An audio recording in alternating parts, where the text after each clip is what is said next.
now I'd like to welcome Suzanne Soto-Davies back here into our studio. Thanks for being here again today. Thank you. Now, Valentine's Day might not be on your radar yet, but it should be because it's only about 3 weeks away. Yes. Now, Valentine's is a time of year when people are often exchanging gifts, but with that comes some waste. Exactly. So the big problem, Jessica, is that we have become a disposable society. We buy things and the next day they're thrown out.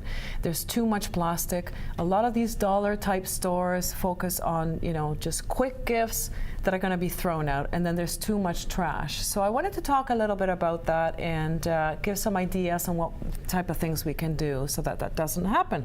So people traditionally wrap in wrapping paper, for example, and then that just goes immediately into the garbage. Exactly. That was one of the tips I was going to share with the viewers today is some things that you can wrap in, like you can wrap in clothes, in scarves, I've had people wrap in socks, like a brand new pair of socks with a little gift inside, or so that you're not disposing wrapping paper. In bows as well. Bows and ribbons are bad, Next day they go in the garbage. I know you like them, but If you get a bow or a ribbon though, keep it and reuse it on a gift, and then you don't have to feel quite as bad, but like you said, better to not get them in the first place. Exactly. And if you are giving a gift to somebody, some good ideas are, crafts, like kids. If kids are in the craft age, they would love to do painting on rocks, henna, making jewelry, and those types of gifts, as opposed to just giving them, the stuffed animal and the disposable items that they will end up throwing out the next day. Right. Good so advice. those are a couple of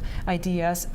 One is making decorations, and that's the reason why I wanted to talk about this now. We have 3 weeks. Time to think about making decorations with kids, painting their hands on the little card for card gifting.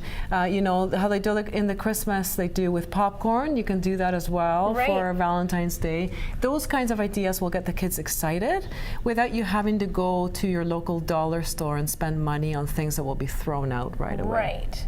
And when it comes to have in the house. Exactly, and then you can reuse some of those items that are not going to be going in the landfill. If you're going to be gifting a spouse or a loved one, gift an experience is what I like to talk about. So there's great the best kind of gifts, I think. Exactly. So you talked about you like going out for dinners, and that's great. But what about going out to make dinner together? Or what about having a wine expert experience where you're going together to make your own wine? Those are things that keep on giving. And a little more unique, because you go out for dinner all the time, right? So put a little twist for Valentine's Exactly. Day. Or maybe he can make dinner for her for a change, and you can send the kids off to the neighbors or the parents. So those types of ideas. It's really important to just try as much as possible to stay away from plastics.